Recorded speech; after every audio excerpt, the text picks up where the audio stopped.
Master digital education app Kerala സിലബസിൽ 8ാം class മുതൽ +2 വരെ. Download now.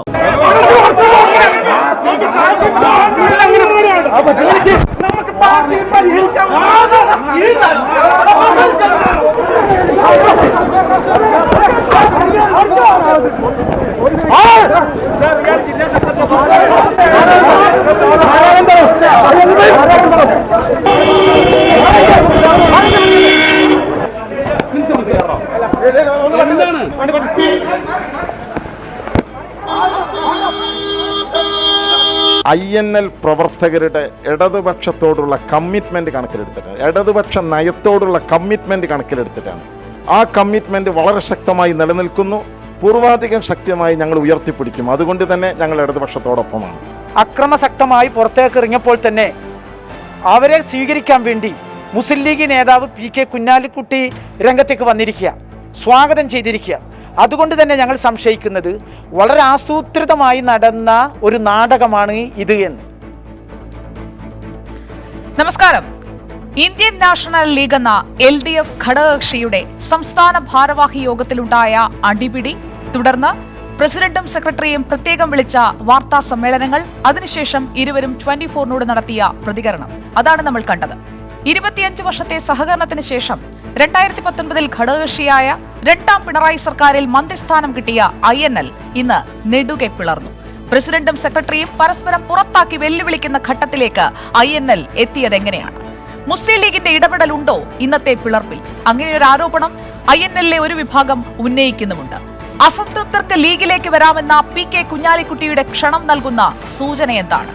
ഇടതുപക്ഷത്തിരുന്ന് ഇത്തരം തമ്മിലടി പറ്റില്ലെന്ന കർശനമായ താക്കീത് INL ലംഘിച്ചതിൽ അസ്വസ്ഥതയില്ലേ CPIM-ന്? അടിച്ചു പിളർന്ന INLന്റെ ഗതി എന്താണ്? ഇടത്തുനിന്ന് വലത്തേക്ക് ചായുകയാണോ ഒരു വിഭാഗം? പിളർന്നു ദുർബലമായ പാർട്ടിയെ മന്ത്രിസഭയിലും മുന്നണിയിലും നിലനിർത്തുമോ, അതോ പുറത്തേക്കുള്ള വഴി തുറക്കുമോ? ചോദ്യങ്ങൾ അനവധിയാണ്. ഉത്തരങ്ങൾ തേടാൻ നമ്മൾ തുടങ്ങുന്നു 24 എൻകൗണ്ടർ.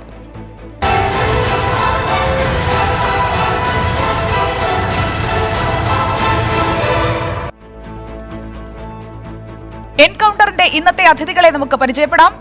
മുസ്ലിം ലീഗ് നേതാവും MLA-യുമായ N ഷംസുദ്ദീൻ, INL സംസ്ഥാന എക്സിക്യൂട്ടീവ് അംഗം കുഞ്ഞാമുട്ടി ഖാദർ, INL സെക്രട്ടേറിയറ്റ് അംഗം NK അബ്ദുൽ അസീസ്, രാഷ്ട്രീയ നിരീക്ഷകനായ A സജീവൻ.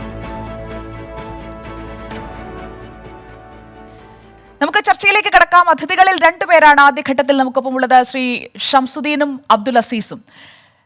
ആദ്യം ശ്രീ അബ്ദുൽ അസീസിൽ നിന്ന്. ശ്രീ അബ്ദുൽ അസീസ്, യഥാർത്ഥത്തിൽ INL എന്ന പാർട്ടിക്ക് സംഭവിച്ചത് എന്താണ്?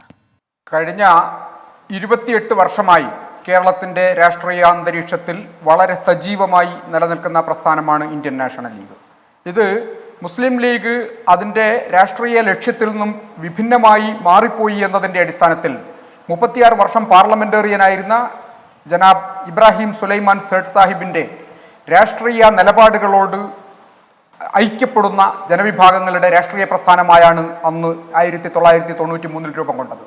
പക്ഷേ ഈ ശക്തമായി ഇടതുപക്ഷത്തോടൊപ്പം നിൽക്കുകയും ഇന്ത്യയിലെ പിന്നോക്ക ന്യൂനപക്ഷ ജനവിഭാഗങ്ങളുടെ രാഷ്ട്രീയത്തെ ഉയർത്തിപ്പിടിക്കുകയും ചെയ്യുന്ന ഇന്ത്യൻ നാഷണൽ ലീഗ് പ്രസ്ഥാനത്തിന് സംഭവിച്ചിട്ടുള്ള ഏറ്റവും വലിയ ദുരന്തമാണ് ഇന്ന് നമുക്ക് കാണാൻ വേണ്ടി സാധിച്ചിട്ടുള്ളത്. നമുക്കറിയാം, കഴിഞ്ഞ 3 വർഷം മുമ്പ് മാത്രം ഒരു പത്രപ്രവർത്തന രംഗത്തു നിന്നും റിട്ടയർ ചെയ്തു വന്നിട്ടുള്ളയാൾ ഈ പ്രസ്ഥാനത്തിൻ്റെ ജനറൽ സെക്രട്ടറി സ്ഥാനത്ത് എത്തിയ അന്നു മുതലാണ് ഈ പ്രസ്ഥാനം വലിയ പ്രതിസന്ധി നേരിടേണ്ടി വന്നിട്ടുള്ളത്. അന്നുവരെ ഒരു പ്രയാസവും ഞങ്ങൾക്ക് അനുഭവിക്കേണ്ടി വന്നിട്ടുണ്ടായിരുന്നില്ല. 24 വർഷക്കാലം എല്ലാ പ്രതിസന്ധികളോടും മല്ലടിച്ചുകൊണ്ട് പോരാട്ടം നടത്തിയാണ് ഇന്ത്യൻ നാഷണൽ ലീഗ് പ്രസ്ഥാനം ഈ ഒരു നിലപാടുമായി ഉറച്ചു നിന്ന് മുന്നോട്ട് പോയത്. പക്ഷേ പുതിയ ജനറൽ സെക്രട്ടറി വന്നതോടുകൂടി പാർട്ടി വലിയ പ്രതിസന്ധിയിലേക്ക് പോയി. ആ പ്രതിസന്ധിയുടെ ഏറ്റവും അവസാനത്തെ സംഭവ വികാസങ്ങളായിരുന്നു ഇന്നുണ്ടായിരുന്നത്. നമുക്ക് കാണാൻ കഴിഞ്ഞിട്ടുണ്ട്. ശ്രീ കാസിം ഇരിക്കൂർ ഇന്ന് സംഭവിച്ചത് അതിരാവിലെ തന്നെ മീറ്റിംഗ് 9 മണിക്ക് സെക്രട്ടേറിയറ്റ് മീറ്റിംഗ് ആരംഭിച്ചു. സാധാരണയായി സെക്രട്ടേറിയറ്റ് മീറ്റിംഗ് ചേർന്ന് കാര്യങ്ങൾ തീരുമാനിക്കുകയും തുടർന്ന് വരുന്ന പ്രവർത്തക സമിതി യോഗങ്ങളിൽ അതിന് അംഗീകാരം വാങ്ങുകയും ചെയ്യുക എന്ന രീതിയാണ് കഴിഞ്ഞ കാലത്തെല്ലാം നിലവിലുണ്ടായിരുന്നത്. പക്ഷേ 2018 12 സെക്രട്ടേറിയറ്റ് യോഗവും 19 6 സെക്രട്ടേറിയറ്റ് യോഗവും നടത്തിയെങ്കിലും ഈ അടുത്ത കാലത്തായി സെക്രട്ടേറിയറ്റ് യോഗം വിളിക്കാറേയില്ല. കഴിഞ്ഞ 2-ാം തീയതി വർക്കിംഗ് കമ്മിറ്റി വിളിച്ചു, വീണ്ടും വർക്കിംഗ് കമ്മിറ്റി വിളിച്ചു, പ്രവർത്തക സമിതി വിളിച്ചുകൊണ്ട് ഒരു ബഹളമയമായ അന്തരീക്ഷത്തിലേക്ക് പോവുകയും പാർട്ടിയുടെ നയപരമായ കാര്യങ്ങളിൽ പക്വമായ നിലയിൽ ചർച്ച ചെയ്ത് തീരുമാനമെടുത്ത് അതുമായി മുന്നോട്ട് പോകാൻ കഴിയാത്ത സാഹചര്യവും ഉണ്ടാക്കി ജനറൽ സെക്രട്ടറി. അതിന്റെ അടിസ്ഥാനത്തിൽ പ്രസിഡന്റ് വളരെ ശക്തമായ നിലപാടെടുത്തു. ജനറൽ സെക്രട്ടറിയോട് പാർട്ടി സെക്രട്ടേറിയറ്റ് യോഗം വിളിക്കാൻ പറഞ്ഞു. അങ്ങനെ ആവശ്യപ്പെട്ടപ്പോൾ അദ്ദേഹം വിളിക്കാൻ തയ്യാറായില്ല. പാർട്ടി സെക്രട്ടേറിയറ്റ് അംഗങ്ങളുടെ വാട്സാപ്പ് ഗ്രൂപ്പുകളിൽ പ്രസിഡന്റ് അദ്ദേഹത്തിന്റെ നിലപാട് വ്യക്തമാക്കി. സെക്രട്ടേറിയറ്റ് അംഗങ്ങളിൽ വൻ ഭൂരിപക്ഷം ശക്തമായി ഇടപെട്ടതിന്റെ അടിസ്ഥാനത്തിൽ ഇന്ന് കാലത്ത് 9 മണിക്ക് സെക്രട്ടേറിയറ്റ് യോഗം ചേരുകയായിരുന്നു. യോഗം ആരംഭിച്ച ആ നിമിഷം മുതൽ ജനറൽ സെക്രട്ടറി ആ യോഗം അലങ്കോലപ്പെടുത്താനുള്ള എല്ലാവിധ ശ്രമവും നടത്തി. അവസാനം 2 സെക്രട്ടേറിയറ്റ് അംഗങ്ങൾക്കെതിരായി നടപടിയുണ്ട് എന്ന് അദ്ദേഹം നേരത്തെ പരസ്യമായി പറഞ്ഞതിനെ സെക്രട്ടേറിയറ്റ് അംഗങ്ങൾ ചോദ്യം ചെയ്തു. ഏത് ബോഡിയാണ് ആ തീരുമാനമെടുത്തത് എന്ന് ചോദിച്ചപ്പോ അദ്ദേഹത്തിന് മറുപടി ഉണ്ടായില്ല. ആ മറുപടി ഉണ്ടായില്ല എന്ന് മാത്രമല്ല, അദ്ദേഹം കൃത്രിമമായി, അദ്ദേഹം വളരെ തെറ്റായി മിനിറ്റ്സിൽ അങ്ങനെ ഒരു കാര്യം എഴുതി ചേർത്തതിനെ സംസ്ഥാന ഭാരവാഹികൾ ചൂണ്ടിക്കാണിച്ചപ്പോ അതേക്കുറിച്ച് അറിയില്ല, അത് തെറ്റായ എഴുതി ചേർക്കലാണ് എന്ന് പ്രസിഡന്റ് കൃത്യമായി പറഞ്ഞു. അപ്പോഴാണ് ജനറൽ സെക്രട്ടറി പ്രകോപിതനായത്. ജനറൽ സെക്രട്ടറി പറഞ്ഞു, അപ്പൊ പ്രസിഡന്റ് ആവശ്യപ്പെട്ടു, എങ്കിൽ അങ്ങനെ മിനിറ്റ്സിൽ തീരുമാനമുണ്ടെങ്കിൽ തീരുമാനത്തിന് ചുവടെ പ്രസിഡന്റ് ഒപ്പുവെക്കേണ്ടതുണ്ട്. ആ തീരുമാനത്തിന്റെ പുറകെ പ്രസിഡന്റ് ഒപ്പുവെച്ചിട്ടുണ്ടോ എന്ന ആ പരിശോധനയുടെ സാഹചര്യത്തിൽ ഇദ്ദേഹം ബഹളം വെക്കുകയായിരുന്നു. ബഹളം വെച്ചു എന്ന് മാത്രമല്ല, ഇതിനെ ചോദ്യം ചെയ്ത മറ്റൊരു സംസ്ഥാന സെക്രട്ടറി OPI കോയ, അദ്ദേഹത്തോട് ജനറൽ സെക്രട്ടറിയുടെ ഒരു ചോദ്യമുണ്ട്, നിങ്ങൾ ഏതു പാർട്ടിക്കാരനാണ് എന്ന്. ഒരുപാട് കാലമായി പാർട്ടിയിൽ പ്രവർത്തിക്കുന്ന സംസ്ഥാന സെക്രട്ടറിമാരിൽ ഒരാളോട് ജനറൽ സെക്രട്ടറിയുടെ ചോദ്യമാണ്, താങ്കൾ ഏതു പാർട്ടിക്കാരനാണ്. ഇങ്ങനെ ആളുകളെ വഷളാക്കരുത്, ഇന്ത്യൻ നാഷണൽ ലീഗിന്റെ സംസ്ഥാന സെക്രട്ടറിയാണ് അത് എന്ന് പറഞ്ഞുകൊണ്ട് MA വഹാബ് ഹാജി, പാലക്കാടുകാരൻ, അദ്ദേഹത്തിന് ഒരു പ്രാധാന്യമുണ്ട്. അദ്ദേഹത്തിന്റെ പ്രാധാന്യം മറ്റൊന്നുമല്ല, ഇബ്രാഹിം സുലൈമാൻ സേഠ് സാഹിബ് 94-ൽ ഈ പാർട്ടി രൂപീകരിച്ചതിന് ശേഷം ആദ്യമായി കേരളത്തിൽ വന്ന് പാലക്കാട് ജില്ലയിലെ പുതുനഗരത്ത് പാർട്ടിയുടെ പതാക ഉയർത്തിയപ്പോ ആ പതാക കൊടുത്തുകൊണ്ട് സേഠ് സാഹിബിനെ സ്വീകരിച്ചത് വഹാബ് ഹാജിയായിരുന്നു. അദ്ദേഹത്തോട് ഇറങ്ങിപ്പോകണം, നിങ്ങൾ എന്തിന്റെ അടിസ്ഥാനത്തിലാണ് വന്നത് എന്ന് ചോദിച്ചു.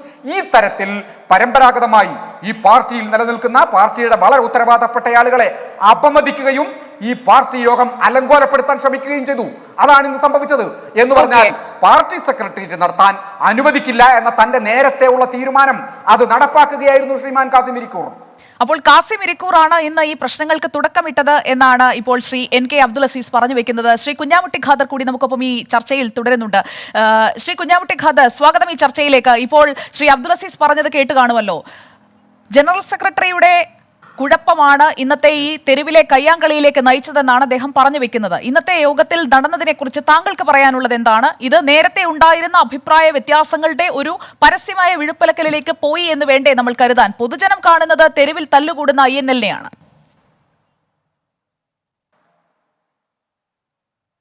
വളരെ ദൗർഭാഗ്യകരമായ സംഭവങ്ങളാണ് ഇന്നുണ്ടായത് എന്ന് പറയാതിരിക്കാൻ നിർവാഹമില്ല.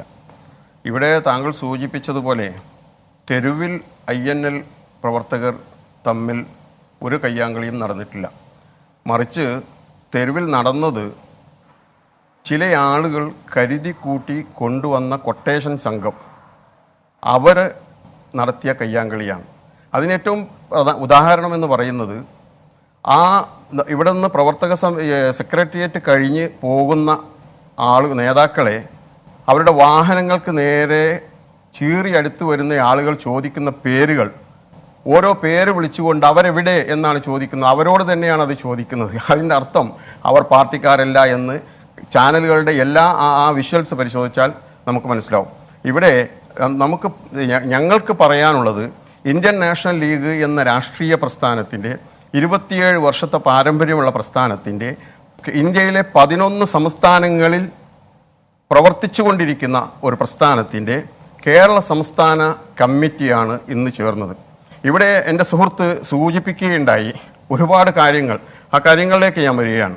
ഇവിടെ സെക്രട്ടറി ചോദിച്ചു, രണ്ടാളുകൾക്കെതിരെ നടപടി ഉണ്ടായി, അതാണ് കള്ളത്തരത്തിൽ പറഞ്ഞു എന്ന.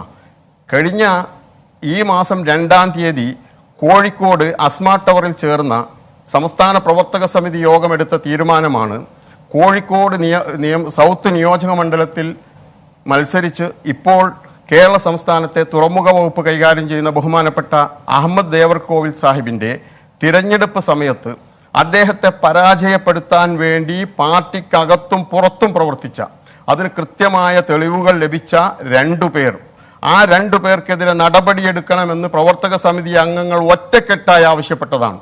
അത്തരം ആളുകൾക്കെതിരെയുള്ള നടപടി അന്ന് സമയം അവസാനം 6 മണിയോടടുത്ത സമയത്ത് ദീർഘമായതുകൊണ്ട് അതിന് പ്രസിഡന്റിനെയും സെക്രട്ടറിയെയും ട്രഷററെയും ചുമതലപ്പെടുത്തുകയുണ്ടായി.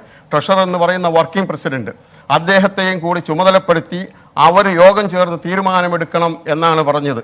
ആ തീരുമാനം നടപ്പാക്കാൻ അന്നത്തെ പ്രസിഡന്റായിരുന്ന പ്രൊഫസർ വഹാബ്, അദ്ദേഹം അതിന് ഇതുവരെയും തയ്യാറാകാതെ ഇരുന്നത് കൊണ്ടാണ് ഇന്ന് ആ യോഗത്തിലേക്ക് ആ വിഷയം വന്നത്. ആ വിഷയം വന്നത് ചർച്ച ചെയ്ത് അവർ ഗുരുതരമായ, നമുക്കറിയാമല്ലോ ഇന്ന് കോൺഗ്രസ് അടക്കം ഈ കേരളത്തിലെ എല്ലാ പാർട്ടികളും അവരുടെ തെരഞ്ഞെടുപ്പ് കാലഘട്ടത്തിലുണ്ടായ അപാകതകൾ, വീഴ്ചകൾ അതെല്ലാം പരിശോധിച്ചുകൊണ്ടിരിക്കുകയാണ്. ഒരു രാഷ്ട്രീയ പാർട്ടി എന്ന നിലക്ക് ഞങ്ങൾക്കും കൃത്യമായി അത് ചെയ്യേണ്ടതുണ്ട്. അച്ചടക്കം എന്ന് പറയുന്നത് കുഞ്ഞാമുട്ടി ഖാദർ, അവിടെയാണ് ഒരു ചോദ്യം. അത് നേരത്തെ അബ്ദുൽ അസീസ് പറഞ്ഞു വെച്ചതാണ്. സംസ്ഥാന സെക്രട്ടേറിയറ്റ് യോഗങ്ങൾ, INL-ന്റെ കഴിഞ്ഞ 3 വർഷത്തെ യോഗങ്ങളുടെ ഒരു കണക്ക് നോക്കിയാൽ 2018 9 യോഗം ചേർന്നു, 2019 6 യോഗം ചേർന്നു, കഴിഞ്ഞ വർഷം 2020 2 യോഗം ചേർന്നു. ഈ വർഷം ഇതുവരെ ഒരു സംസ്ഥാന സെക്രട്ടേറിയറ്റ് ചേരാതിരുന്നത് എന്തുകൊണ്ടാണ്? നിങ്ങൾ ഈ പറയുന്നത് പോലെ തെരഞ്ഞെടുപ്പ് പരാജയത്തെക്കുറിച്ച് അല്ലെങ്കിൽ മറ്റു കാര്യങ്ങളെക്കുറിച്ചൊക്കെ പരിശോധിക്കണം എന്നുണ്ടെങ്കിൽ കൃത്യമായ ഒരു സംഘടനാ സംവിധാനം അതുണ്ടാകണ്ടേ? അതുണ്ടാകാതെ ഇന്ന് വന്ന് പൊടുന്നനെ പാർട്ടിയിൽ ദീർഘകാലമായി പ്രവർത്തിക്കുന്നവരെ നിങ്ങൾ ആരാണെന്ന് ചോദിച്ചാൽ അവിടെ പ്രകോപനം ഉണ്ടാകില്ലേ? അതാണ്, അതിലേക്ക് ഞാൻ വരാം.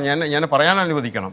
ഇവിടെ പറഞ്ഞല്ലോ, ദീർഘകാലമായി പാർട്ടിയിൽ പ്രവർത്തിക്കുന്ന ഒരു സെക്രട്ടേറിയറ്റ് മെമ്പറോട് നിങ്ങൾ ഏത് പാർട്ടിക്കാരനാണ് എന്ന് ചോദിച്ചു എന്ന്. എന്താണ്, അദ്ദേഹം ദീർഘകാലമായിട്ട് പാർട്ടിയിലില്ല. 2019 NCP എന്ന് NSC എന്ന് പറയുന്ന PTA റഹീം സാഹിബിന്റെ നേതൃത്വത്തിലുള്ള പാർട്ടി ഇന്ത്യൻ നാഷണൽ ലീഗ് ലയിക്കുകയുണ്ടായി. അന്ന് ലയിച്ചത് മുതലാണ് അദ്ദേഹം ഈ പാർട്ടിയിൽ വന്നത്.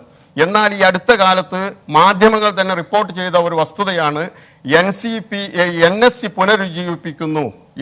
പുനരുജ്ജീവിപ്പിക്കുന്നു എന്ന് പറഞ്ഞുകൊണ്ട് ഒരു വാർത്ത പുറത്തു വരികയും അതിനു വേണ്ടി INL-നകത്തുള്ള നേതാക്കളെ നിരന്തരം ഫോൺ ചെയ്തുകൊണ്ട് ഈ പറയപ്പെടുന്ന സെക്രട്ടേറിയറ്റ് മെമ്പർ അദ്ദേഹം ഇന്നലെയും ഒരാളെ വിളിച്ചുകൊണ്ട് ഞങ്ങൾ NSC പുനരുജ്ജീവിപ്പിക്കുന്നു, നിങ്ങൾ അതിലുണ്ടോ എന്ന് ചോദിച്ചുകൊണ്ട് പഴയ ഒരു NSC നേതാവിനെ, INL-ലുള്ള NSC നേതാവിനെ ബന്ധപ്പെടുകയുണ്ടായി.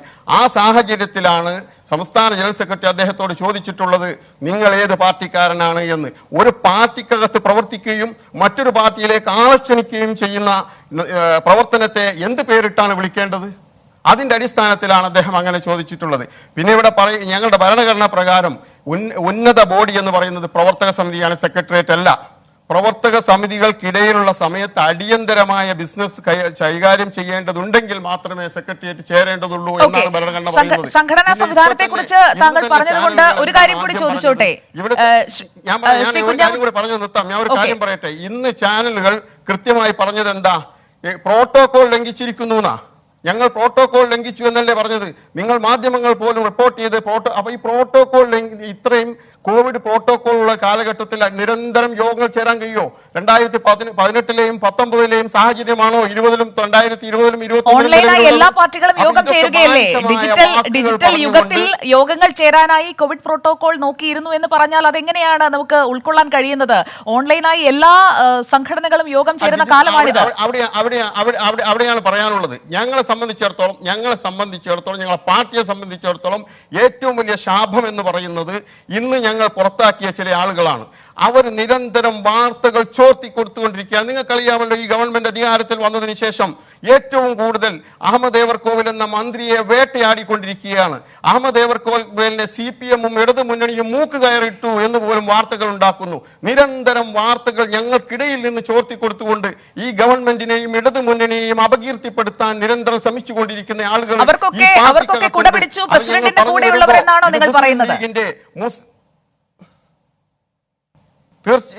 എങ്ങനെ അവർക്കൊക്കെ കുടപിടിച്ചു എന്നാണോ നിങ്ങൾ അപ്പോൾ പറയുന്നത്? പ്രസിഡന്റിന്റെ, അതായത് അബ്ദുൽ വഹാബിന്റെ കൂടെയുള്ള ആളുകൾ അതിനൊക്കെ കുടപിടിച്ചു എന്നാണോ താങ്കൾ അപ്പോൾ പറയുന്നത്? കൂടെയുള്ള ആളുകളെന്നല്ല, ഇന്ന് ഞങ്ങൾ പുറത്താക്കി ഈ ഞങ്ങളുടെ യോഗത്തിൽ നിന്ന് ഇറങ്ങിപ്പോയ 3-4 ആളുകൾ, ആ 3-4 ആളുകളിൽ തന്നെയാണ് ഇത് ചോർത്തിക്കൊടുത്തവരുള്ളത് എന്ന് കണ്ടെത്തിയത് കൊണ്ട് തന്നെയാണ് അവർക്കെതിരെ നടപടിയെടുക്കാൻ തീരുമാനമെടുത്തത്. കഴിഞ്ഞ യോഗം നിരന്തരമായി ഇതിന് കൃത്യമായ എവിഡൻസോട് കൂടി തന്നെയാണ് ഞങ്ങളത് കണ്ടെത്തിയിട്ടുള്ളത്.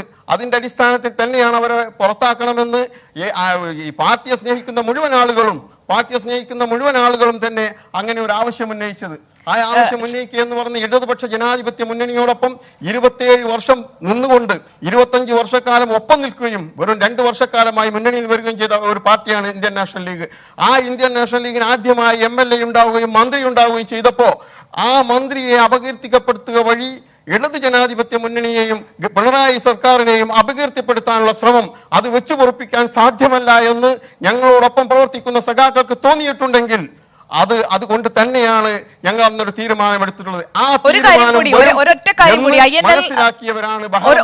കാര്യം കൂടി താങ്കളോട് ചോദിച്ചതുകൊണ്ട് ഞാൻ അടുത്ത അതിഥികളിലേക്ക് എനിക്ക് പോകണം. അതായത് INL രണ്ടായി പിളർന്നു, 2 ഭാഗമായി ചേരി തിരിഞ്ഞു നിൽക്കുന്നു. ഇതിൽ ഏതാണ് യഥാർത്ഥ INL? ഇതിൽ ഏത് INL-ന്റേതാണ് ഇപ്പോൾ താങ്കൾ പറയുന്ന മന്ത്രി അഹമ്മദ് ദേവർകോവിൽ? ആ ചോദ്യം തന്നെ വിചിത്രമാണ്. കാരണം നിങ്ങൾ എന്തടിസ്ഥാനത്തിലാണ് ഇത് ചോദിച്ചത്? ഇന്ത്യൻ നാഷണൽ ലീഗ് എന്ന് പറഞ്ഞ് ഞാൻ തുടക്കത്തിൽ പറഞ്ഞല്ലോ, 12 സംസ്ഥാനത്തിൽ പ്രവർത്തിക്കുന്ന ഒരു പാർട്ടി. ആ പാർട്ടിയുടെ കേരള ഘടകത്തിലെ ഒരു യോഗത്തിൽ നിന്ന് 4 ആൾ ഇറങ്ങിപ്പോയപ്പോ അത് പിളർന്നു എന്നാണ്. നിങ്ങൾക്കറിയാം, ഞാൻ ചെറിയ ഒരു 10 വർഷം പുറകിലേക്ക് നിങ്ങളെ ശ്രദ്ധ ക്ഷണിക്കുക. 2010 PMA സലാം അന്ന് ഇന്ത്യൻ INL-ന്റെ MLA ആയിരുന്നു, കോഴിക്കോട് സൗത്തിൽ നിന്ന് ജയിച്ച അദ്ദേഹം മുസ്ലിം ലീഗിലേക്ക് INL-നെ കൊണ്ടുപോകാൻ വേണ്ടി ആദ്യം മാറി നിന്നുകൊണ്ട് ഒരു INL രൂപീകരിച്ചു. എന്നിട്ട് അദ്ദേഹം പറഞ്ഞു, അന്ന് അദ്ദേഹത്തിന്റെ കൂടെയാണ് അധികാരം, അദ്ദേഹം MLA ആണ്. അദ്ദേഹം എന്താണ് പറഞ്ഞത്? എന്റെ കൂടെയാണ് പാർട്ടി എന്നാൽ എന്താ സമൂഹം ചരിത്രവും നമുക്ക് മനസ്സിലാക്കി തന്നത് എന്താ? അദ്ദേഹം 4 ദിവസം കൊണ്ട് ലീഗിലേക്ക് പോവുകയാണ് ഉണ്ടായത്. ഇവിടെയും സംഭവിക്കാൻ പോകുന്നത് അത് തന്നെയാണ്.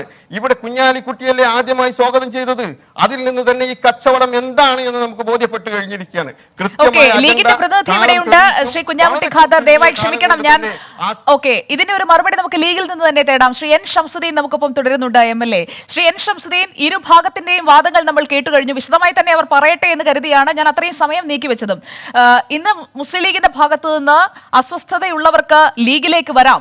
കാരണം ഇന്ത്യൻ യൂണിയൻ മുസ്ലിം ലീഗിൽ നിന്ന് വിഘടിച്ചാണല്ലോ ഇവർ INL എന്ന പാർട്ടിയിലേക്ക് പോയത്. തിരിച്ചവർക്ക് വരാം. അസ്വസ്ഥതയുള്ളവർക്ക് സ്ഥാനമില്ലെങ്കിലും സ്വസ്ഥതയുണ്ടാകുമെന്നാണ് ശ്രീ PK കുഞ്ഞാലിക്കുട്ടി MLA പറഞ്ഞത്. അതിന്റെ അർത്ഥം എന്താണ്? ഇതിലൊരു വിഭാഗത്തെ അടർത്തിയെടുത്ത് ലീഗിലേക്ക് തിരിച്ചു കൊണ്ടുപോവുക എന്നുള്ള ഒരു നീക്കം അത് അണിയറയിൽ നടക്കുകയാണോ? അല്ല, ഇപ്പൊ ഇവിടെ ഇത്രയും സമയം ഈ INL-ലെ പ്രസിഡന്റ് പക്ഷക്കാരും സെക്രട്ടറി പക്ഷക്കാരും തമ്മിലുള്ള വാദങ്ങൾ നിങ്ങളിവിടെ കേട്ടല്ലോ. അതിൽ ഞങ്ങൾക്ക് എവിടെയാണ് ഞങ്ങളുടെ റോൾ എന്താണ്? ലീഗല്ലല്ലോ ഈ ഒരു പ്രശ്നം ഉണ്ടാക്കുന്നത്. ഇത് അവരുടെ ആ ഒരു പാർട്ടിക്കകത്ത് കഴിഞ്ഞ കുറച്ച് വർഷങ്ങളായി നീറിപ്പുകയുന്ന പ്രശ്നങ്ങളാണ്. അതിൽ ലീഗിന് പങ്കൊന്നുമില്ല. പിന്നെ ഇന്ന് നമ്മുടെ സംസ്ഥാനത്ത് തന്നെ ചരിത്രത്തിൽ ഇങ്ങനെ ഒരു പാർട്ടിയുടെ യോഗത്തെ തുടർന്നൊരു തെരുവ് യുദ്ധം ഉണ്ടാകുന്നത് ആദ്യമാണ്. അപ്പോൾ അങ്ങനെ ഒരു സംഭവ വികാസങ്ങൾ ഉണ്ടാകുമ്പോൾ ഒരു ലീഗിൻ്റെ പേരിലാണല്ലോ ഇതൊക്കെ നടക്കുന്നത്. സ്വാഭാവികമായും ഇത്തരം സംഗതികൾ കണ്ട് മനമെടുപ്പുള്ളവർക്ക് അല്ലെങ്കിൽ അങ്ങനെ ഒരു ലീഗിൻ്റെ പിന്നാലെ പോകുന്നവർക്ക് ഇവിടെ വ്യവസ്ഥാപിതമായി ന്യൂനപക്ഷ പിന്നോക്ക ജനവിഭാഗങ്ങളുടെ അവകാശങ്ങൾക്ക് വേണ്ടി മതേതരത്വം ഉയർത്തിപ്പിടിച്ചുകൊണ്ടിരിക്കുന്നൊരു പാർട്ടിയുണ്ട്. അവർക്ക് ഇങ്ങോട്ട് പോരാന്നേ പറഞ്ഞിട്ടുള്ളൂ. അല്ലാതെ അതിനകത്ത് കുഴപ്പമുണ്ടാക്കിയ ആളെ കൊണ്ടുവരേണ്ട സ്ഥിതിയൊന്നും ഞങ്ങൾക്കില്ല. പിന്നെ ഇവിടെ പറഞ്ഞതിൽ ചില ക്ലാരിഫിക്കേഷൻ ആവശ്യമാണ്. അതായത് ഇവിടെ 94-ൽ അന്നുണ്ടായിരുന്ന ചില നയപരമായ പ്രശ്നം തന്നെ പിന്നെ കോൺഗ്രസുമായുള്ള ലീഗിൻ്റെ ബന്ധം അവസാനിപ്പിക്കുമെന്ന് സേഡ് സാഹിബ് പറഞ്ഞു. അങ്ങനെ ഭൂരിപക്ഷം ആളുകൾ അന്നത്തെ സാഹചര്യത്തിൽ അത് ശരിയല്ല എന്ന് കണ്ടെത്തി സേഡ് സാഹിബ് പിരിഞ്ഞുപോയി വേറെ പാർട്ടി ഉണ്ടാക്കി. പിന്നെ 10 കൊല്ലത്തിനുള്ളിൽ നമ്മൾ കണ്ടത് ആ സേഡ് സാഹിബിൻ്റെ പാർട്ടി തന്നെ ഇടതുപക്ഷത്തിൻ്റെ കൂടെ ചേരാൻ നോക്കി. അന്ന് ഇടതുപക്ഷം കൂടെ കൂട്ടിയില്ല. സേഡ് സാഹിബിൻ്റെ പാർട്ടി തന്നെ 10 കൊല്ലത്തിനുള്ളിൽ ഈ INL തന്നെ ഒരു പൊതു തെരഞ്ഞെടുപ്പിൽ കോൺഗ്രസിനെ പിന്തുണക്കുന്ന സ്ഥിതി വരെ ഉണ്ടായി. പാർലമെൻറ്റ് തെരഞ്ഞെടുപ്പിൽ കോൺഗ്രസിന് പിന്തുണ പ്രഖ്യാപിച്ചു. അവരുമായി യാഥാർത്ഥ്യം തിരിച്ചറിഞ്ഞു. ഇവിടെ കോൺഗ്രസ് ദുർബലപ്പെട്ടാൽ വരാൻ പോകുന്നത് BJP ആണെന്ന്. ഞങ്ങൾ അന്നേ പറഞ്ഞ അത് തന്നെയാണ്. കോൺഗ്രസിന് പോരായ്മകൾ ഉണ്ടാകാം, പക്ഷെ കോൺഗ്രസിനെ ദുർബലപ്പെടുത്തുകയല്ല വേണ്ടത്. അത് നമ്മുടെ വിഷയമല്ലാത്തതുകൊണ്ട് അതിൻ്റെ വിശദാംശങ്ങളിലേക്ക് ഞാൻ പോകുന്നില്ല. അപ്പോൾ അങ്ങനെ ഉണ്ടായ പാർട്ടിയാണ്. ആ പാർട്ടിയിൽ 2011 ഇവിടെ സൂചിപ്പിച്ച പോലെ PMA സലാം മാത്രമല്ല ഇങ്ങോട്ട് വന്നത്. PMA സലാമിൻ്റെ കൂടെ പഴയ ലീഗുകാരൊക്കെ ഇങ്ങോട്ട് വന്നു. ഇവിടെ കുഞ്ഞാമുട്ടി ഖാദർ പറഞ്ഞു ഒരു PMA സലാം മാത്രം പോയപ്പോൾ ഞങ്ങൾ INL ബാക്കിയായിരുന്നു. നിങ്ങൾ അങ്ങനെയല്ല അതിനെ കാണേണ്ടത്. PMA സലാം വന്നു, ഇന്നത്തെ MLA NA നെല്ലിക്കുന്ന് വന്നു, അതുപോലെ തന്നെ ഞങ്ങൾക്ക് പേര് പറയാവുന്ന ഒരുപാട് ആളും അർത്ഥവും പിന്തുണയുമുള്ള നേതാക്കന്മാരൊക്കെ അന്ന് വന്നു. സേഡ് സാഹിബിൻ്റെ കൂടെ ലീഗിൽ നിന്ന് പോയവരൊക്കെ കുറേ ആളുകൾ മരണപ്പെട്ടു പോയി, ബാക്കിയുള്ളവരൊക്കെ 2011 തിരിച്ചു വന്നിട്ടുണ്ട്. ഇപ്പം നിങ്ങൾ രണ്ട് പക്ഷത്തായാലും ശരി, അവരുടെയൊക്കെ സ്ഥിതി എന്താ, അവരുടെയൊക്കെ ലീഗ് പാരമ്പര്യം എന്താ? ഇപ്പോൾ വഹാബ് സാറ്, അദ്ദേഹം എൻ്റെ അധ്യാപകൻ കൂടിയാണ്, PSMO കോളേജിൽ എൻ്റെ ഇംഗ്ലീഷ് ലെക്ചറായിരുന്നു. അദ്ദേഹം ഒന്നും ഒരു കാലത്തും ലീഗായിട്ടില്ല, INLൻ്റെ സംസ്ഥാന പ്രസിഡൻ്റാണ്. അസീസിനെ അറിയാലോ, അസീസ് ഉണ്ടായിരുന്നു, അസീസിനെ അറിയാം. വഹാബ് സാഹിബ് ലീഗായിട്ടില്ല. അതുപോലെ തന്നെ മറുഭാഗത്തുള്ള കാസിം ഇരിക്കൂർ ലീഗിൻ്റെ ഒരു ഭാരവാഹിത്വത്തിലുണ്ടായിട്ടില്ല. സാഹിത്യ പ്രവർത്തനങ്ങൾ, അദ്ദേഹം പത്രപ്രവർത്തകനായിരുന്നു, ആ സമയത്തൊക്കെ ചില സംഗതികളുമായിട്ടുള്ള ചില ബന്ധങ്ങളുണ്ടായിരുന്നു എന്നല്ലാതെ ലീഗിൻ്റെ ഒരു ഭാരവാഹിത്വത്തിന് കാസിം ഉണ്ടായിട്ടില്ല. അപ്പോൾ ലീഗായവരൊക്കെ 2011 തിരിച്ചു വന്നിട്ടുണ്ട്. അപ്പോൾ അതുകൊണ്ട് ലീഗ് ഇതിനകത്തൊരു കുഴപ്പമുണ്ടാക്കിയിട്ട് ആളെ കൂട്ടേണ്ട കാര്യമൊന്നും ലീഗിനില്ല. പിന്നെ ഇങ്ങനെ ഒരു പ്രതിസന്ധി ഉണ്ടാകുമ്പോൾ, ഒരു പ്രശ്നം ഉണ്ടാകുമ്പോൾ അതിലൊരു ഇടപെട്ടൊരു വർത്തനം പറയാന്നുള്ളത് ഒരു പാർട്ടിയുടെ സ്ട്രാറ്റജിയുടെ ഭാഗമാണ്. അതാണ് ആ സ്ട്രാറ്റജിയിലെ വാചകമാണ് ശ്രീ ഷംസുദ്ദീൻ, ആ സ്ട്രാറ്റജിയിലെ ഒരു വാചകമാണ് എനിക്കതിനകത്ത് ഏറ്റവും ധരിച്ച്.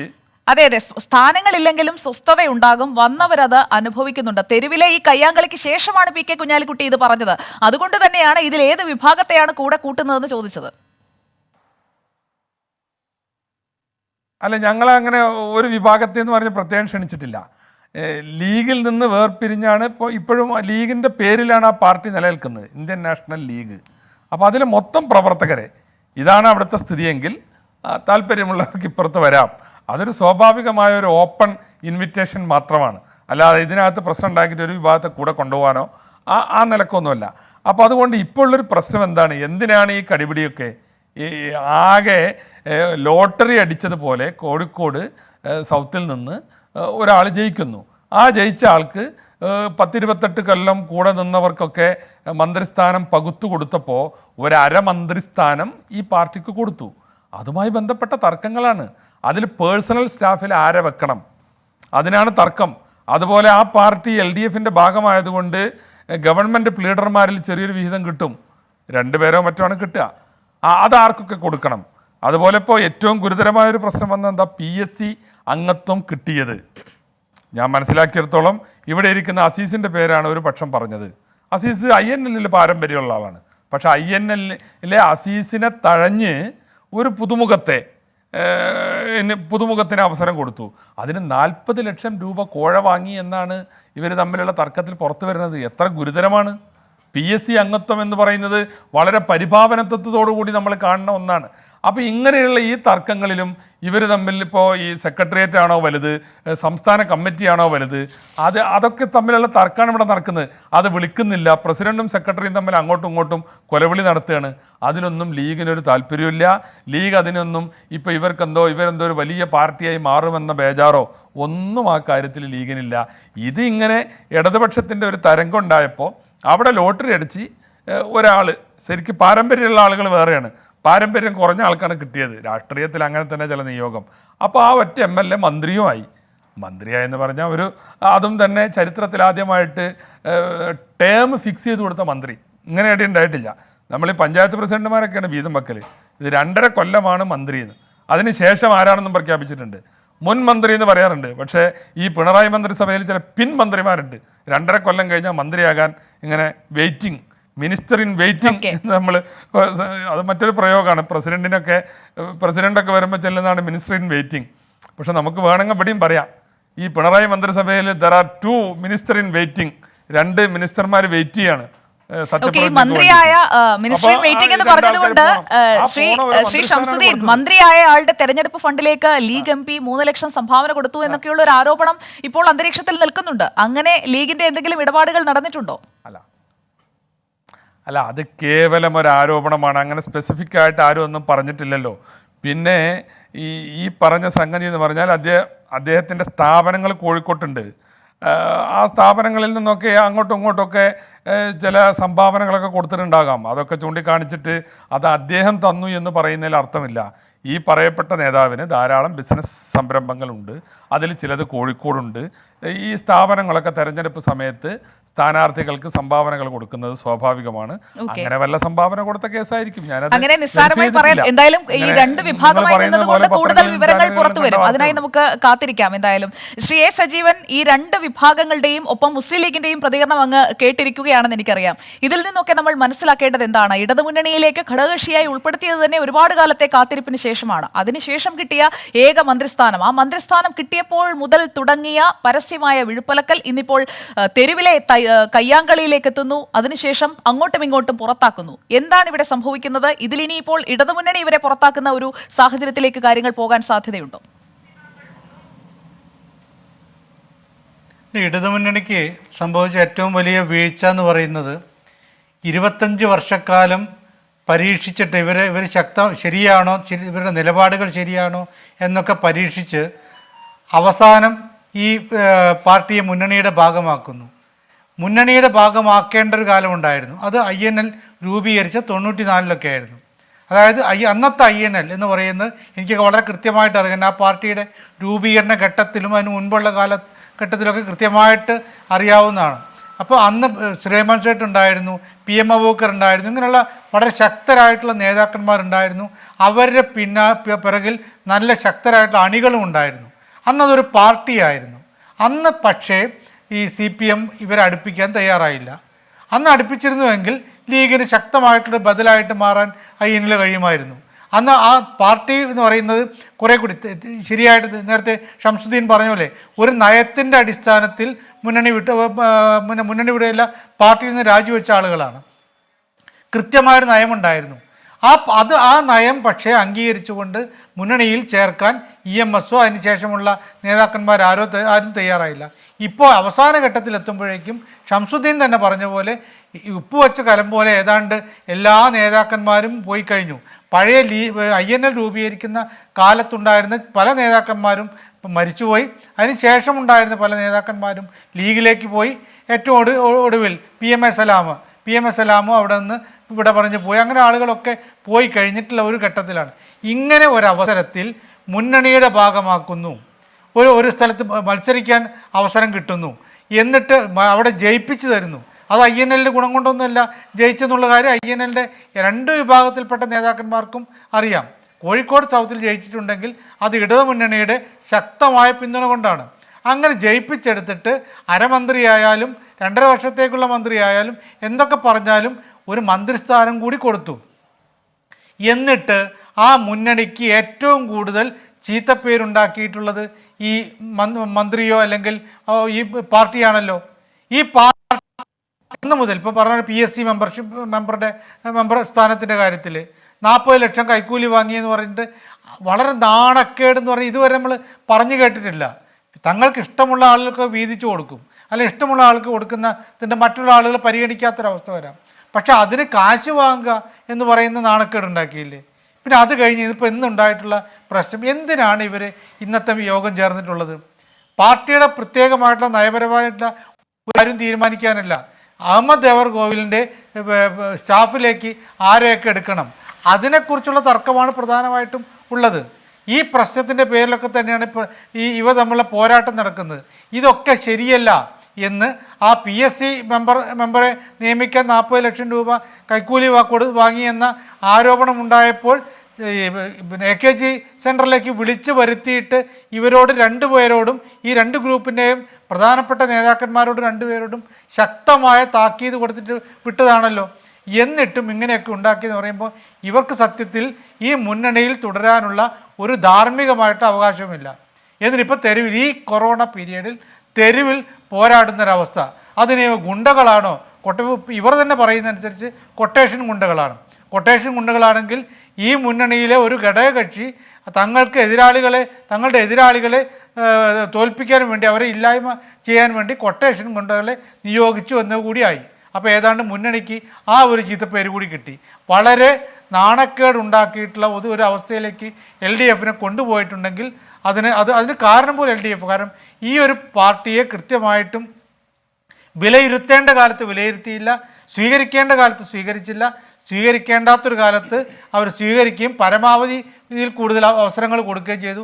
ഒപ്പം നിന്ന, വേണമെങ്കിൽ പറയാവുന്ന ഇവരേക്കാൾ കൂടുതൽ ശക്തമായിട്ട് ഒപ്പം നിന്നുള്ള ഒരാളാണ് പി ടി ആർ റഹീം ഇപ്പോഴും ജയിച്ചിട്ടുള്ള ഒരാളാണ്.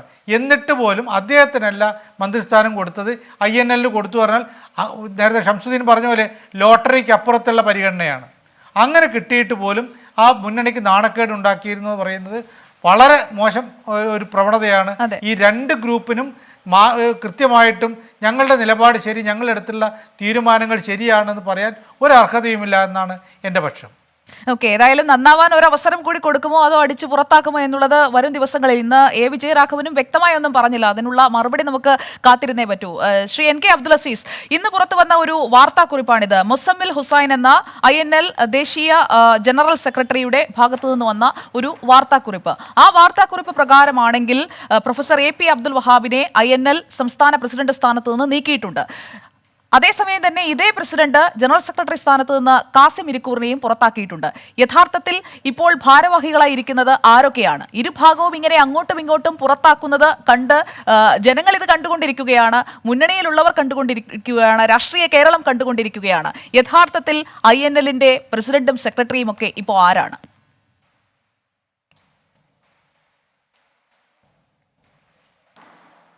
അത് വളരെ പ്രധാനപ്പെട്ട ഒരു കാര്യം എനിക്ക് സൂചിപ്പിക്കാനുണ്ട്. ഒന്ന്, Indian National League Ibrahim Sulaiman Sait സാഹിബിൻ്റെ കാലത്ത് 12 സംസ്ഥാനങ്ങളിൽ സജീവമായി സംവിധാനമുണ്ടായിരുന്ന രാഷ്ട്രീയ പ്രസ്ഥാനമാണ്. ഇപ്പോൾ പക്ഷേ കേരളത്തിൽ മാത്രമാണ് അതിൻ്റെ സാന്നിധ്യം എന്ന് പറയാതിരിക്കാൻ കഴിയില്ല. തമിഴ്നാട്ടിൽ വളരെ ചുരുങ്ങിയ ഒരു വിഭാഗം ആളുകൾ, തമിഴ്നാട്ടിൽ ഇന്ത്യൻ നാഷണൽ ലീഗ് എന്ന് പറഞ്ഞുകൊണ്ട് 4 പാർട്ടിയാണ്. അത് ഒന്നിൻ്റെ പ്രസിഡന്റ് ബഷീർ അഹമ്മദ്, മറ്റൊന്ന് ടാറ്റാ റഹീം തുടങ്ങി 4 ഗ്രൂപ്പുകളാണ് തമിഴ്നാട്ടിൽ. അതിലേറ്റവും ദുർബലമായ ഗ്രൂപ്പാണ് അത്രേ പ്രൊഫസർ മുഹമ്മദ് സുലൈമാനെ പിന്തുണയ്ക്കുന്നത്. ഇതിനകത്ത് ഭരണഘടന തന്നെ പറയുന്നു, അഖിലേന്ത്യാ പ്രസിഡന്റ് ആണല്ലോ കേരള പ്രസിഡന്റിനെ നീക്കം ചെയ്തു എന്ന് പത്രക്കുറിപ്പ് ഇറക്കിയിട്ടുള്ളത്. ഭരണഘടനയ്ക്കകത്ത് കൃത്യമായി അതിലൊരു തിരുത്തുണ്ട്. ശ്രീ അബ്ദുൽ അസീസ്, അഖിലേന്ത്യാ സെക്രട്ടറിയാണ് മുസമ്മിൽ ഹുസൈനാണ് ഇതിൽ ഒപ്പിട്ടിരിക്കുന്നത്. അഖിലേന്ത്യാ സെക്രട്ടറിയാണ് ഇതിൽ ഒപ്പിട്ടിരിക്കുന്നത് മുസമ്മിൽ ഹുസൈൻ. മുസമ്മിൽ ഹുസൈൻ എന്ന് പറയുന്ന കക്ഷിക്ക് ഇന്ത്യൻ നാഷണൽ ലീഗിൽ മെമ്പർഷിപ്പ് ഉണ്ടോ എന്ന് പോലും പരിശോധിക്കേണ്ടതാണ്. കാരണം അദ്ദേഹം ഈ അടുത്ത കാലത്തായി പുതിയതായി അവതരിച്ചിട്ടുള്ള ഒരു അഖിലേന്ത്യാ ജനറൽ സെക്രട്ടറിയാണ്. അദ്ദേഹത്തെ അഖിലേന്ത്യാ ജനറൽ സെക്രട്ടറിയായി ഞങ്ങൾ അറിഞ്ഞത് തന്നെ കഴിഞ്ഞ 2 വർഷങ്ങൾക്കിടയിലാണ്. അഖിലേന്ത്യാ ജനറൽ സെക്രട്ടറി എന്ന നിലയിൽ നേരത്തെ അറിയപ്പെട്ടുകൊണ്ടിരുന്ന 4 ജനറൽ സെക്രട്ടറിമാരുണ്ടായിരുന്നു. അതിലൊരാൾ കേരളത്തിൽ നിന്നുള്ള അഹമ്മദ് ദേവർകോവിലാണ്, മറ്റൊരാൾ ആന്ധ്രാപ്രദേശിൽ നിന്നുള്ള അൻസാരി സാഹിബായിരുന്നു, മറ്റൊരാൾ തമിഴ്നാട്ടിലുള്ള MGK നിസാമുദ്ദീൻ ആയിരുന്നു, മറ്റൊരാൾ മരിച്ചുപോയിട്ടുള്ള UP യിൽ നിന്നുള്ള ഒരു ഭാരവാഹിയായിരുന്നു. അവരെല്ലാം മരിച്ചു പിരിഞ്ഞുപോയി വർഷങ്ങളായിട്ട്. ഇപ്പോൾ കേരളത്തിൽ ഒരു നല്ല സംവിധാനമുണ്ട്. കേരളത്തിന് പുറത്ത് ഇന്ത്യൻ നാഷണൽ ലീഗിന് മെമ്പർഷിപ്പ് സംവിധാനം നടക്കാത്തത് 12 വർഷമായി എന്നതാണ് അതിൻ്റെ സത്യം. 3 വർഷത്തിലൊരിക്കൽ മെമ്പർഷിപ്പ് പ്രവർത്തനം നടത്തേണ്ടതുണ്ട്. അത് സംബന്ധമായ കാര്യങ്ങൾ തെരഞ്ഞെടുപ്പ് കമ്മീഷനെ അറിയിക്കേണ്ടതുണ്ട്. അതിൻ്റെ എല്ലാ കാര്യങ്ങളും ചെയ്യേണ്ടതുണ്ട്. അതുകൊണ്ട് തന്നെ ഈ അഖിലേന്ത്യാ ജനറൽ സെക്രട്ടറി എന്ന് പറയുന്ന മുസമ്മിൽ ഹുസൈൻ്റെ ഉത്തരവ് ഒരു നിലയ്ക്കും അംഗീകരിക്കാവതല്ല. എനിക്കൊരു വ്യക്തതയ്ക്ക് വേണ്ടിയാണ് ശ്രീ NK അബ്ദുൽ അസീസ്, INL എന്ന് പറയുന്ന സംഘടനയ്ക്ക് ഒരു വ്യക്തതയ്ക്ക് വേണ്ടിയാണ്. അപ്പോൾ INL എന്ന് പറയുന്ന സംഘടനയ്ക്ക് ദേശീയ തലത്തിലുള്ള ഈ ഭാരവാഹികൾക്കൊന്നും അവർക്കും ഒന്നും ഒരു റോളുമില്ലേ? എല്ലാം സംസ്ഥാന തലത്തിൽ തീരുമാനിക്കുന്ന ഒരു സംഘടനയാണോ INL?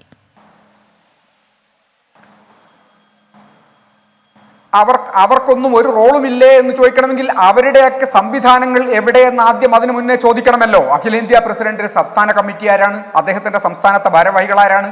ഡൽഹിയിൽ നിന്നാണ് മുസമ്മിൽ ഹുസൈൻ എന്ന് പറയുന്നു. ഡൽഹിയിലെ പാർട്ടി ഘടകം എവിടെയാണ്? ഇതെല്ലാം അറിയേണ്ടതുണ്ടല്ലോ. ബീഹാറിലുണ്ടെന്ന് പറയുന്നു, അവിടുത്തെ പാർട്ടി ഘടകം ആരാണ്? അവിടുത്തെ പാർട്ടി ഘടകത്തെ ഒന്നും ഞങ്ങൾക്കറിയില്ല.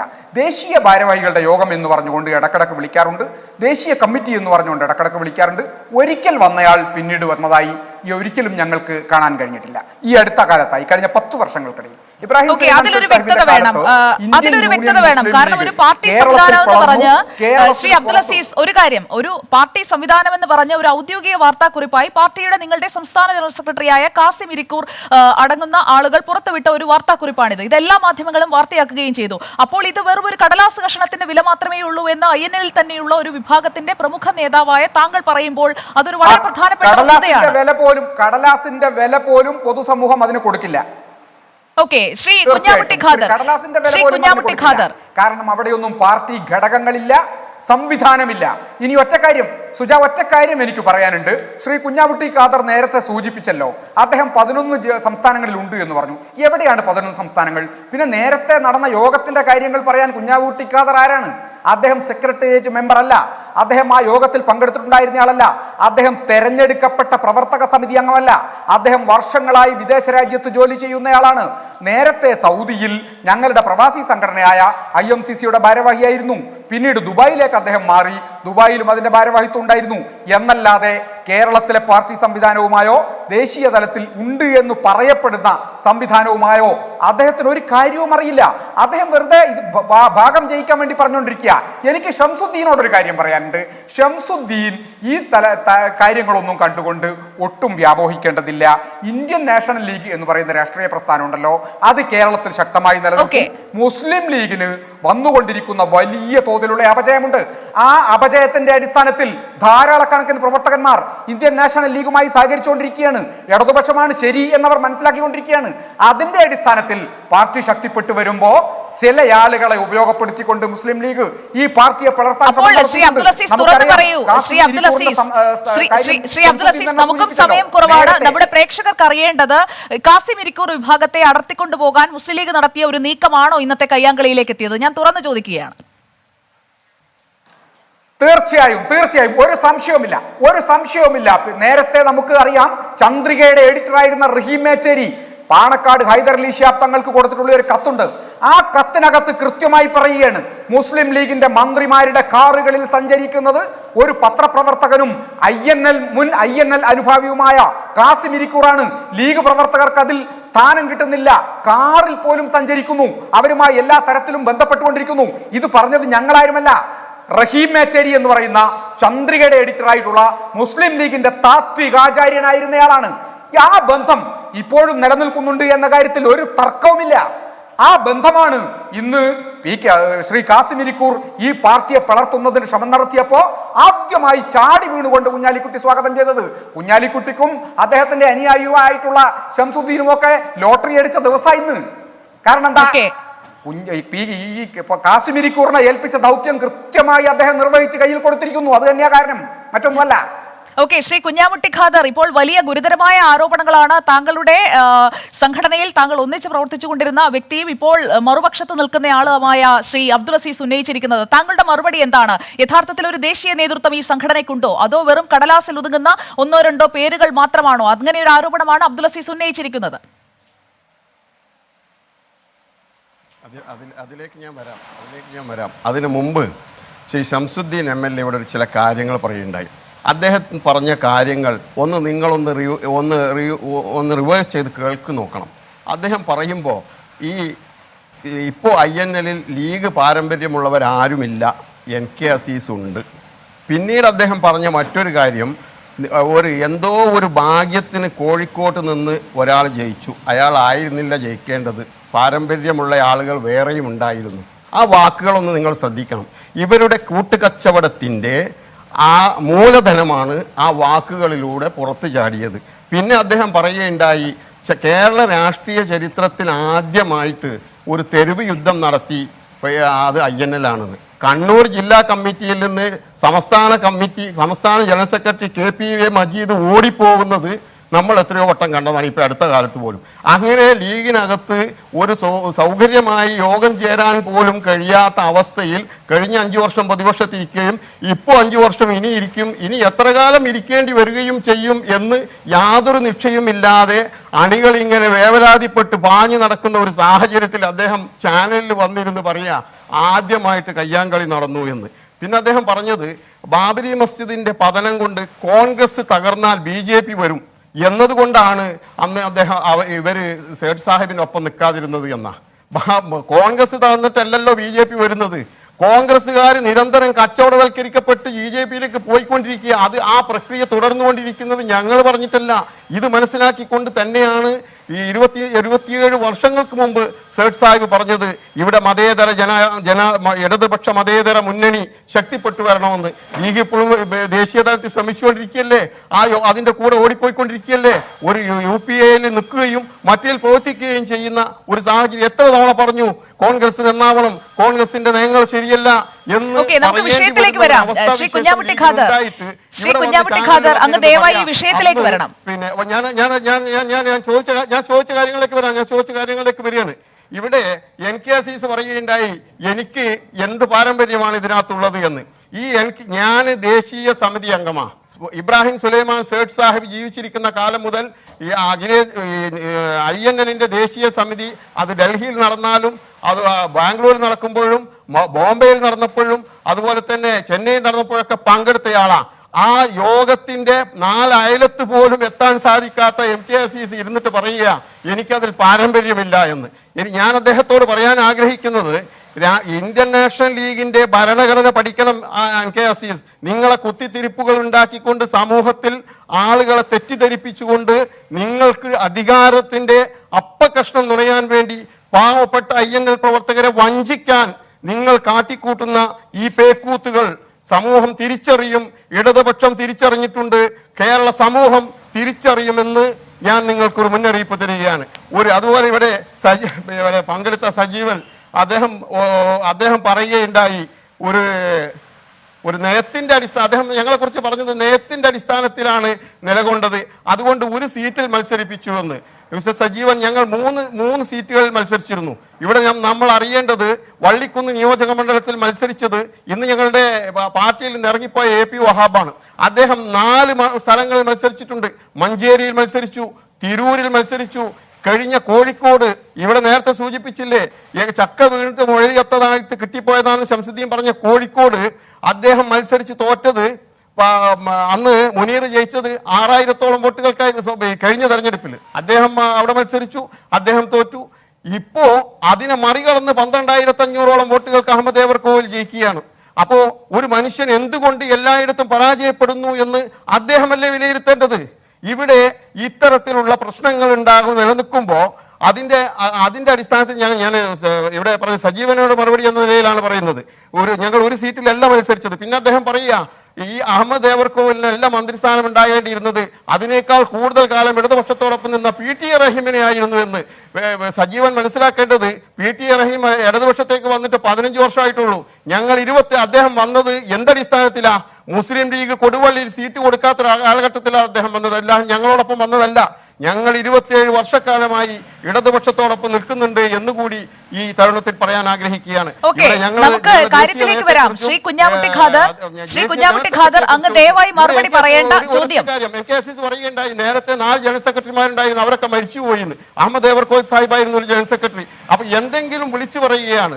ഈ യോഗങ്ങൾ ഞങ്ങളുടെ സംസ്ഥാനങ്ങളിൽ നിന്നുള്ള തമിഴ്നാട് ഘടകം അഡ്വക്കേറ്റ് മുനീർ തമിഴ്നാട് ഹൈക്കോർട്ടിലെ ലീഡിംഗ് അഡ്വക്കേറ്റ് ആണ്. അദ്ദേഹമാണ് സംസ്ഥാന പ്രസിഡന്റ്. അങ്ങനെ ഓരോ സംസ്ഥാനങ്ങളിലും ഞങ്ങൾ കഴിഞ്ഞ സീറ്റുകളിലെല്ലാം ഒറ്റക്ക് മത്സരിക്കുകയുണ്ടായി. അതുപോലെ തന്നെ ബീഹാറിൽ തെരഞ്ഞെടുപ്പ് ഞങ്ങൾ മത്സരിക്കുകയുണ്ടായി. ഇത് ഒരു രാഷ്ട്രീയ പാർട്ടി എന്ന നിലയിൽ മുന്നണി സംവിധാനം, അവിടെയൊക്കെ മുന്നണി സംവിധാനങ്ങളുണ്ട്. ഒരു പാർട്ടിക്ക് ഒറ്റക്ക് മത്സരിക്കുമ്പോൾ എങ്ങനെയാണ് ശ്രീ കുഞ്ഞാമുട്ടി ഖാദർ, അങ്ങ് ഉത്തരം പറയേണ്ട ഒറ്റ ചോദ്യം. മുസമ്മിൽ ഹുസൈൻ എന്ന് പറയുന്ന ഇന്ന് ഈ INL സംസ്ഥാന പ്രസിഡന്റ് സ്ഥാനത്ത് നിന്ന് പ്രൊഫസർ AP അബ്ദുൽ വഹാബിനെ നീക്കിക്കൊണ്ടുള്ള ഈ പ്രസ് റിലീസിൽ ഒപ്പിട്ടിരിക്കുന്ന ജനറൽ സെക്രട്ടറി, അദ്ദേഹം ഏത് സംസ്ഥാനത്തിന്റെ പ്രതിനിധിയാണ്? അദ്ദേഹത്തിന്റെ INL പ്രവർത്തന പാരമ്പര്യം എന്താണ്? അതാണ് ശ്രീ NK അബ്ദുൽ അസീസ് മുന്നോട്ട് വെച്ച ചോദ്യം. അതന്നെ ഞാൻ പറഞ്ഞത്. അദ്ദേഹം ഡൽഹിയിൽ നിന്നാണ് വരുന്നത്. ഏറെക്കാലമായ ഡൽഹി INL ജനറൽ സെക്രട്ടറി ആയിരുന്നു. ഇക്കഴിഞ്ഞ ബാംഗ്ലൂരിൽ 2020 ജനുവരി ജനുവരിയിൽ ബാംഗ്ലൂരിൽ ചേർന്ന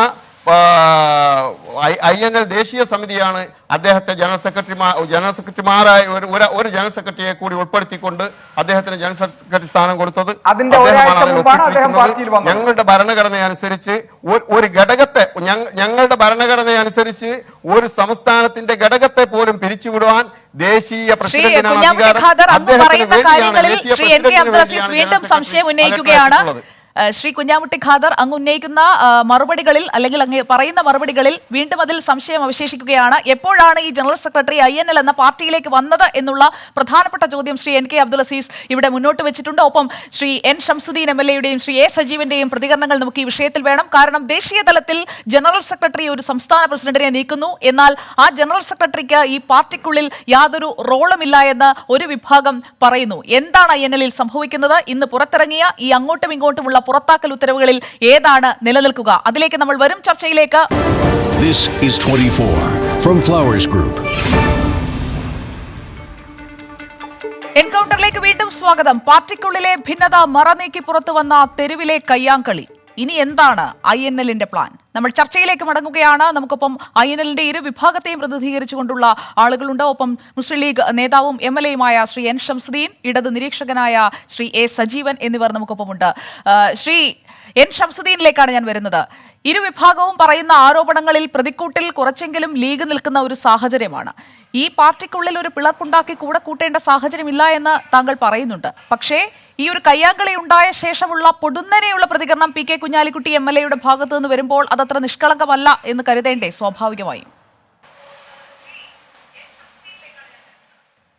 അല്ല, ഇവിടെ അവതാരിക കാണേണ്ടത് ഈ രണ്ട് INL-ലെ രണ്ട് വിഭാഗവും അവർ തമ്മിൽ ഇവിടെ പരസ്പരം കടിച്ചു കീറുകയാണ്. പക്ഷെ ആ സമയത്തും അവരുടെ ലീഗ് വിരുദ്ധത അവർ കൈവിടുന്നില്ല. കാരണം അതാണ് ഇതിൻ്റെ അടിസ്ഥാനം, ആണിക്കല്ല്.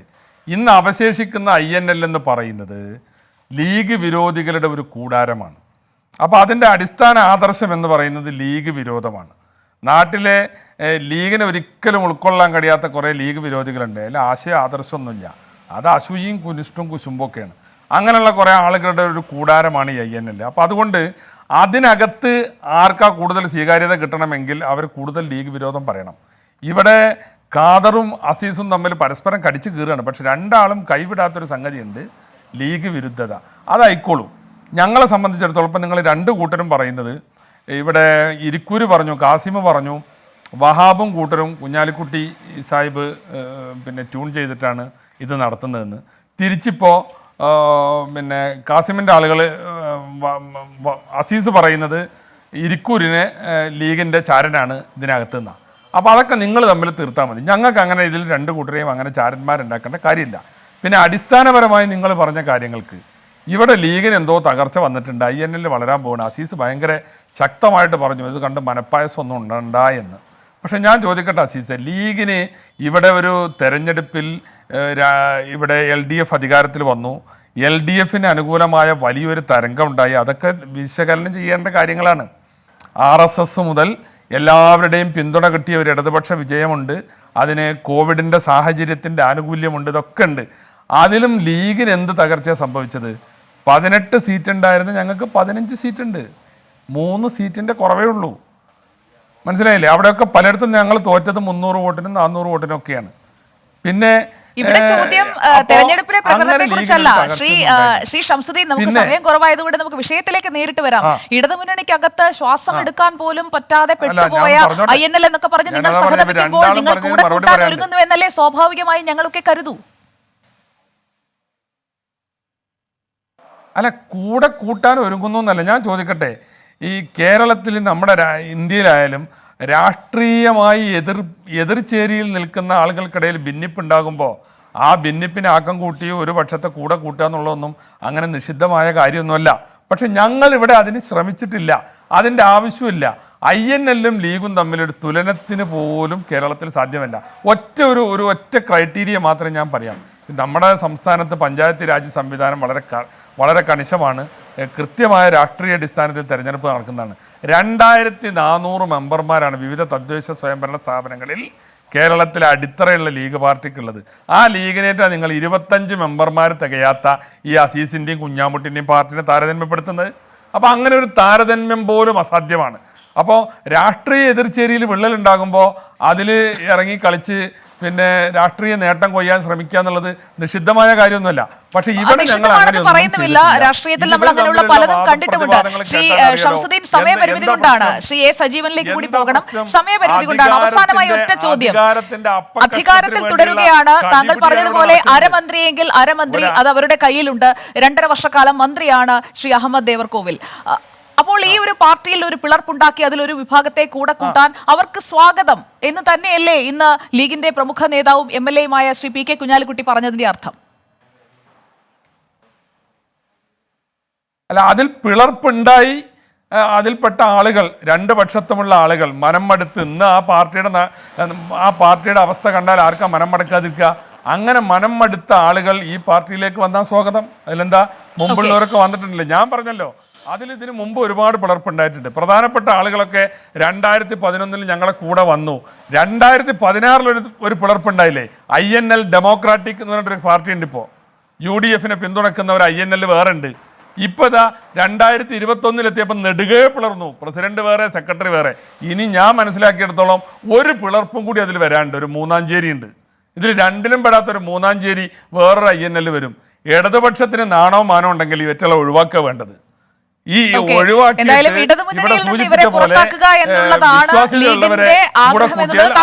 പറഞ്ഞിരിക്കുകയാണ് ശ്രീ എ സജീവൻ. നമുക്ക് സമയപരിമിതി ഉള്ളതുകൊണ്ട് നമുക്ക് വളരെ പെട്ടെന്ന് വിഷയത്തിലേക്ക് വരാം. അതായത് തർക്കങ്ങൾ തീർക്കാനല്ല, വഷളാക്കാനാണ് ഇരു വിഭാഗവും ശ്രമിച്ചത്. അതിന് പിന്നിൽ ഇവർക്ക് സഹായകമായി പ്രവർത്തിച്ച പ്രചോദന കേന്ദ്രം അതേതാണ്? ലീഗാണെന്ന് പരസ്പരം ഇവർ ആരോപിക്കുന്നുണ്ട്. താങ്കൾക്ക് എന്താണ് തോന്നുന്നത്? ഇന്നത്തെ ഈ കയ്യാങ്കളി അത് വെറും ഒരു കയ്യാങ്കളിയായിരുന്നു?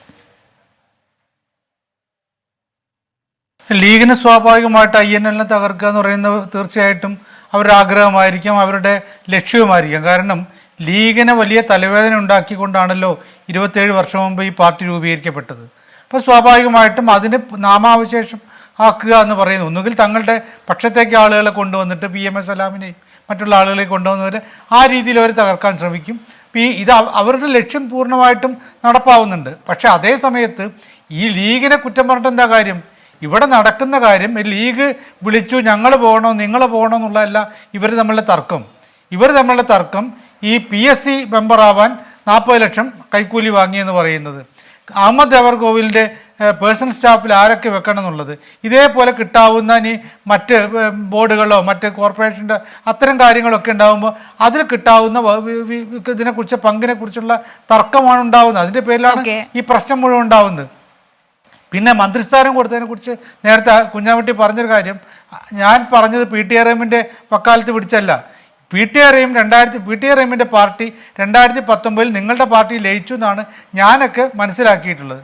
അങ്ങനെയാണല്ലോ വാർത്ത വന്നിരുന്നത്. അപ്പോൾ സ്വാഭാവികമായിട്ടും ഒന്നിലേറെ തവണ MLA ആയിട്ടുള്ള ഒരു ആളാണ് ആ പാർട്ടിയിൽ നിന്ന് സാധാരണഗതിയിൽ മന്ത്രിയാവാൻ യോഗ്യനായിട്ടുള്ള ആൾ, അല്ലെങ്കിൽ സാധ്യതയുള്ളത്. അതുപോലും വകവയ്ക്കാതെ, അതുപോലും പരിഗണിക്കാതെ നിങ്ങൾക്ക് തന്നു എന്നുള്ളതാണ്. ആ ലോട്ടറിയെ കുറിച്ചാണ് ഞാൻ പറഞ്ഞിട്ടുള്ളത്. പിന്നെ അതിന് മുമ്പേ മത്സരിച്ച കാര്യം INL മുന്നണിയുടെ ഭാഗമല്ലാത്ത സമയത്ത് മത്സരിച്ചോ എന്നല്ല ഞാൻ പറയുന്നത്. ഓക്കെ, നമുക്ക് അവസാനിപ്പിക്കാനുള്ള സമയമായി. ശ്രീ അബ്ദുൾ അസീസ് കൈ ഉയർത്തിയതായി ഞാൻ കണ്ടിരുന്നു. ശ്രീ NK അബ്ദുൾ അസീസ്, ഈ ഒരു തർക്കത്തിൽ നിങ്ങൾ ഇടതുമുന്നണിക്കൊപ്പം തുടരുമോ? കാരണം മന്ത്രി കാസിം ഇരിക്കൂർ വിഭാഗത്തിനൊപ്പം നിൽക്കുന്ന ഒരു സാഹചര്യമാണ് നിലവിലുള്ളത്. ദേശീയ നേതൃത്വം അടക്കം താങ്കളെ അടക്കം ഈ ഒരു പ്രകോപനപരമായി സംസാരിച്ചതിന് പുറത്താക്കുന്നതിന് ആ ഒരു തീരുമാനത്തിനൊപ്പം നിൽക്കുന്ന സാഹചര്യമാണുള്ളത്. അപ്പോൾ ഇനി എന്താണ് നിങ്ങളുടെ ഭാവി പരിപാടി? തീർച്ചയായിട്ടും ഇടതുപക്ഷ ജനാധിപത്യ മുന്നണിയോടൊപ്പം ഞങ്ങൾ തന്നെ ഉണ്ടാകും. അത് വെറുതെ പറയുന്നതല്ല. നമുക്കറിയാം, വളരെ പ്രധാനപ്പെട്ട ഒരു കാര്യം നിങ്ങൾ മനസ്സിലാക്കേണ്ടതുണ്ട്. ഇടതുപക്ഷ ജനാധിപത്യ മുന്നണിയുടെ പോളിസിയുമായാണ് INL ഐക്യപ്പെട്ടിട്ടുള്ളത്. ഏറ്റവും അവസാനത്തെ ഒരു കാര്യം കൂടി നിങ്ങൾ പരിശോധിക്കാം. ഇപ്പോൾ ന്യൂനപക്ഷ സ്കോളർഷിപ്പുമായി ബന്ധപ്പെട്ടുകൊണ്ട് കഴിഞ്ഞ ആഴ്ച വരെ വലിയ വിവാദങ്ങൾ അരങ്ങേറിയല്ലോ. ആ അരങ്ങേറിയ വിവാദങ്ങളിൽ പാർട്ടിയുടെ സംസ്ഥാന president professor AP Abdul Wahab, അദ്ദേഹത്തിന്റെ നിലപാട് ഇടതുപക്ഷ ജനാധിപത്യ മുന്നണി ഗവൺമെന്റ് എടുത്ത നിലപാടാണ് ശരി എന്നതായിരുന്നു. അതിനൊരു കാരണമുണ്ടായിരുന്നു. അത് മറ്റൊന്നുമല്ല, മുസ്ലിം ന്യൂനപക്ഷങ്ങൾക്ക് സച്ചാർ കമ്മിറ്റി ശുപാർശ പ്രകാരം, പാലോളി കമ്മിറ്റി നിർദ്ദേശപ്രകാരം അനുവദിച്ചിട്ടുള്ള മുഴുവൻ നൽകിക്കൊണ്ട് തന്നെ മറ്റു വിഭാഗങ്ങൾക്ക് കൊടുക്കുന്നതിൽ ഞങ്ങൾക്ക് എതിർപ്പില്ല. അത് ഗവൺമെന്റ് തീരുമാനമാക്കി കൊണ്ടുവന്നപ്പോ ഇപ്പൊ ഇതാ ഞങ്ങളുടെ ജനറൽ സെക്രട്ടറി ഇന്ന് വരെ അവകാശപ്പെട്ടിട്ടുണ്ടായിരുന്ന ശ്രീ കാസിം ഇരിക്കൂറിന്റെ ഒരു പ്രസ്താവനയുണ്ട്. അദ്ദേഹം പറഞ്ഞത് വേറെയൊന്നുമല്ല.